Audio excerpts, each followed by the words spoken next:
Atuk dengar Ayu sudah berpindah ke sekolah baru. Bagaimanakah suasana persekolahan di situ?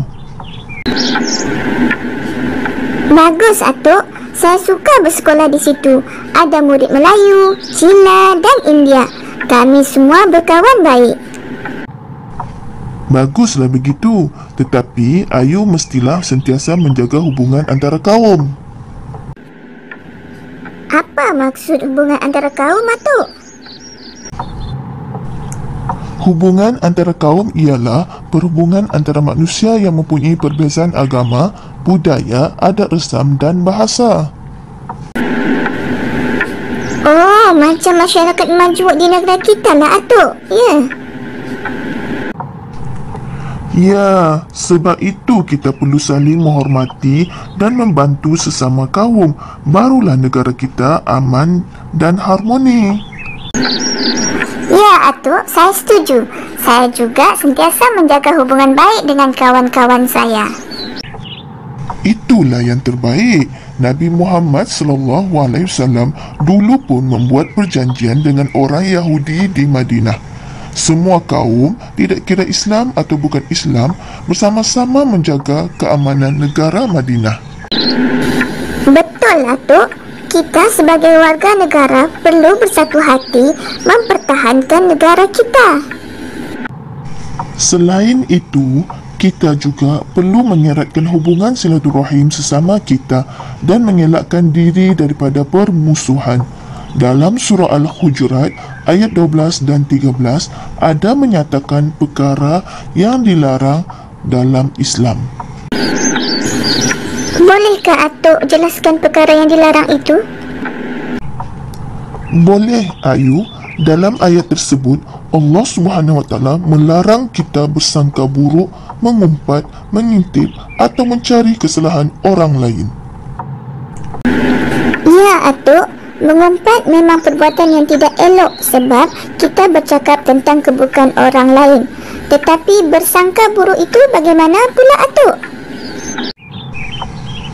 Bersangka buruk itu apabila seseorang membuat tanggapan yang tidak baik kepada orang lain tanpa usul periksa. Betul, Atuk. Sekarang ramai orang suka menyebarkan berita yang tidak sahih tanpa bukti. Betul, Ayu. Janganlah buat perkara seperti begitu. Buatlah perkara yang baik dan boleh meningkatkan keimanan kita kepada Allah SWT.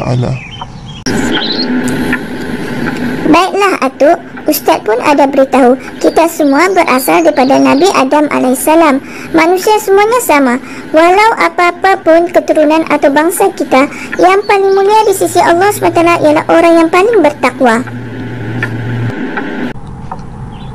Alhamdulillah, pandai cucu atuk. Semoga menjadi anak yang solehah dan berjaya dunia dan akhirat. Amin.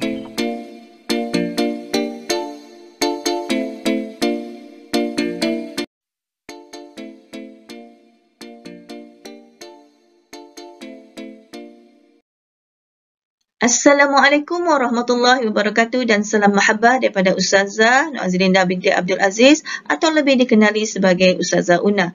Alhamdulillah, apa khabar anak-anak pelajar yang dirahmati Allah?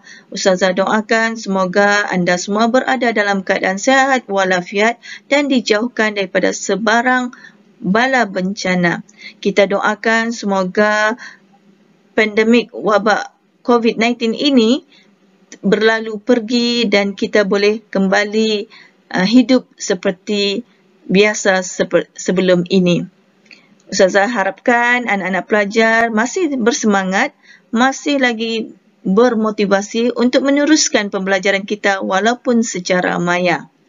Baiklah anak-anak pelajar, sebentar tadi kita telah melihat dan mendengar perbualan dialog kartun animasi iaitu antara datuk dan cucunya berkaitan dengan cara untuk mengekalkan keamanan sesebuah negara yang mempunyai rakyat yang berbilang bangsa, kaum, agama, budaya, adat resam. Dan tajuk ini adalah berkaitan dengan pelajaran tingkatan 4 aliran kemahiran iaitu bidang Al-Quran, pelajaran 1 unit 3 ayat kefahaman iaitu surah Al-Hujurat ayat 12 dan 13.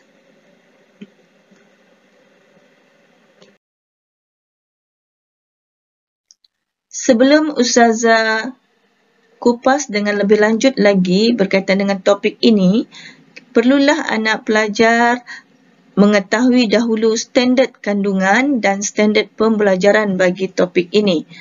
Baiklah, kita lihat standard kandungannya ialah 1.4 merumus kefahaman ayat 12 hingga 13 daripada surah Al-Hujurat serta mengamalkannya secara beradab dan istiqamah.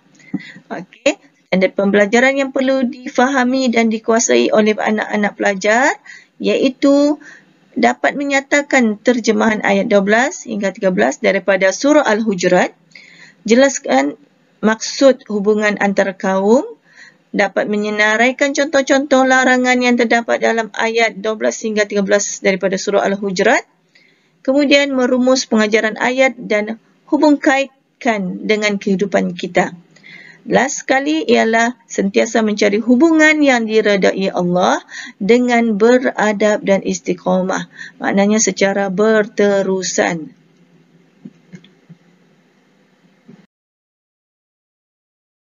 Okey anak-anak pelajar, mari bersama-sama dengan Ustazah ikuti bacaan surah Al-Hujurat ni ayat 12 dan 13. Anak-anak pelajar perhatikan betul-betul sebutan bacaan tersebut. Okey, ayat tersebut dan dengar baik-baik. Mari ikuti bersama-sama dengan Ustazah. A'udzubillahi minasyaitonirrajim. Bismillahirrahmanirrahim.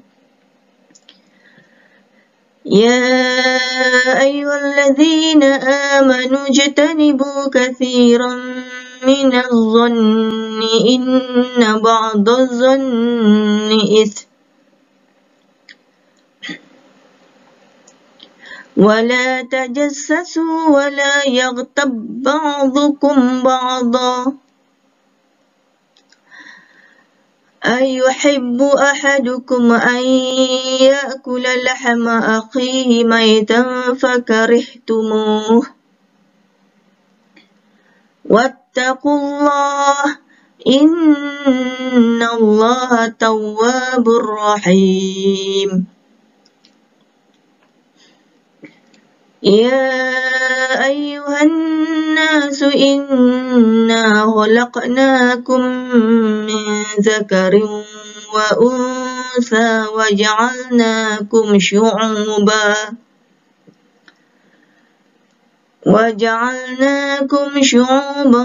wa qabaila lita'arafu. Inna akramakum 'indallahi atqakum. Innallaha 'alimun khabir. Sadaqallahul azim.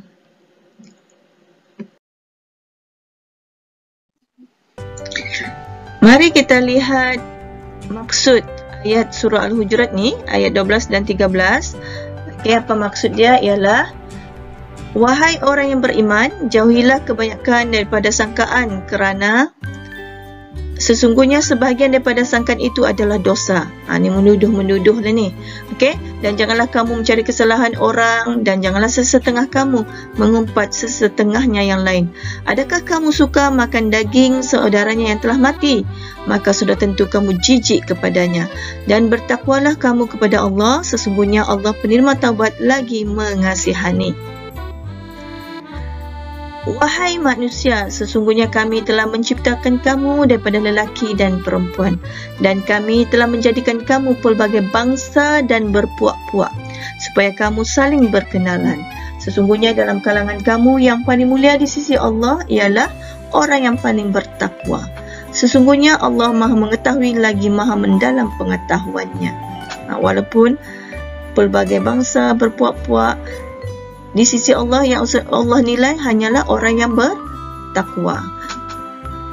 Tidak ada beza miskin dan kaya, kedudukan, darjat, pangkat. Itu tidak dipandang oleh Allah. Yang dipandang oleh Allah ialah apa? Iaitu mereka yang paling mulia di sisi Allah, iaitu orang yang paling bertakwa.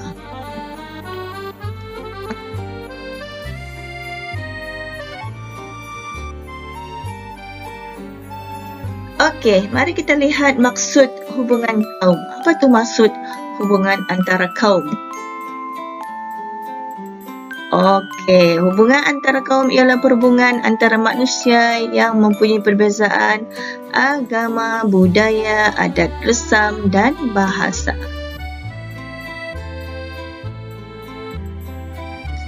Seterusnya kita lihat kepada kepentingan mengeratkan hubungan silaturahim. Okey, yang pertama, memelihara silaturahim akan membuka pintu rahmat serta kasih sayang Allah SWT terhadap hambanya dan menyuburkan hubungan sesama manusia. Yang kedua ialah hidupkan sentiasa aman dan harmoni. Pentingnya tu untuk mengeratkan hubungan silaturahim.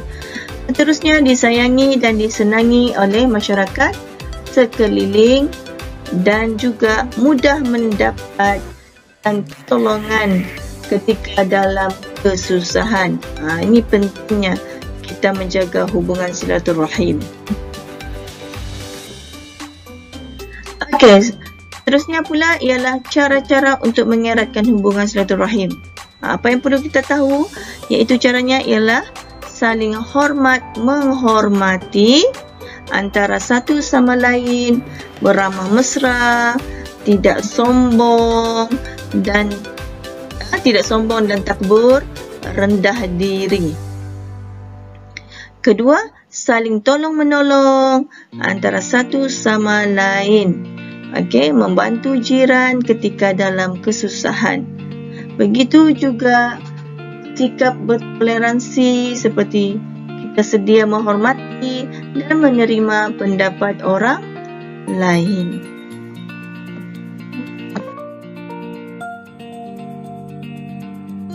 Merupakan perkara-perkara yang menghancurkan hubungan silaturahim. Okey, lihat yang pertama, bersangka buruk. Apa yang maksud bersangka buruk ni? Seseorang yang membuat tanggapan yang tidak baik kepada orang lain tanpa usul periksa, tuduh seberangan, sedangkan orang tu tak buat pun. Kemudian yang kedua, mengumpat. Apa maksud mengumpat? Bercakap tentang keburukan orang lain semasa ketiadaannya, dan umpatan itu akan menimbulkan kemarahan bagi orang yang diumpat. Yang ketiga ialah mengintip. Ni skodeng orang kata, mengintip apa ni? Mengekori gerak-geri seseorang untuk mengetahui sesuatu rahsia dan tujuannya untuk mengaibkan orang tersebut. Dan yang last ialah mencari kesalahan orang lain, iaitu berniat untuk menjatuhkan seseorang. Cuba cari kesalahan orang lain dengan tujuan niat dia memang nak menjatuhkan maruah seseorang. Okey, anak-anak pelajar, kita lihat pengajaran ayat yang boleh kita ambil iktibar daripada surah Al-Hujurat ayat 12 hingga 13 ialah, yang pertama ialah kita hendaklah menjauhkan sifat bersangka buruk sesama Islam kerana perbuatan tersebut boleh memutuskan hubungan silaturahim. Yang kedua, kita hendaklah percaya bahawa semua manusia tanpa mengira bangsa berasal daripada Nabi Adam alaihissalam dan Hawa. Yang ketiga, kita sebagai warga negara mestilah saling bekerjasama membangunkan negara mengikut kepakaran masing-masing. Pengajaran ayat yang keempat, kita hendaklah mementingkan sikap bertoleransi dan perpaduan dalam masyarakat majmuk. Baiklah anak-anak pelajar, sebenarnya banyak pengajaran yang boleh kita ambil daripada surah Al-Hujurat ini. Antaranya juga ialah kita hendaklah menunjukkan contoh dan teladan yang baik supaya imej Islam sentiasa terjaga. Kita hendaklah menghormati agama dan budaya orang lain agar hidup sejahtera. Okey, kita boleh ambil pengajaran itu berdasarkan maksud ayat surah Al-Hujurat ayat 12 hingga 13. Okey, di sini Ustazah ada sertakan beberapa soalan penilaian sebagai pengukuhan kepada anak-anak pelajar. Bolehlah anak-anak pelajar menjawab dan berkongsi jawapan anda kepada guru sekolah masing-masing. Okey. Soalan 1 ni, tandakan right pada perkara larangan dalam ayat 12 surah Al-Hujurat dan X tanda pangkah pada perkara yang bukan larangan. Okey. Boleh bincang nanti bersama dengan guru di sekolah masing-masing. Soalan yang kedua, lengkapkan pernyataan dengan jawapan yang betul. Yang ketiga, senaraikan perlakuan yang boleh mengeratkan hubungan dan perlakuan yang boleh merenggangkan hubungan dalam masyarakat. Okey, boleh buat latihan ini dan berbincang bersama guru, ustaz-ustazah di sekolah masing-masing. Okey, sekian dahulu dan terima kasih. Berjumpa lagi kita di lain waktu, insya-Allah. Panjang umur, murah rezeki. Kita jumpa lagi. Jangan lupa like, share dan subscribe channel Ustazah agar tidak terlepas mendapatkan info-info terkini perkongsian Ustazah bersama anda. Sekian dahulu. Assalamualaikum warahmatullahi wabarakatuh.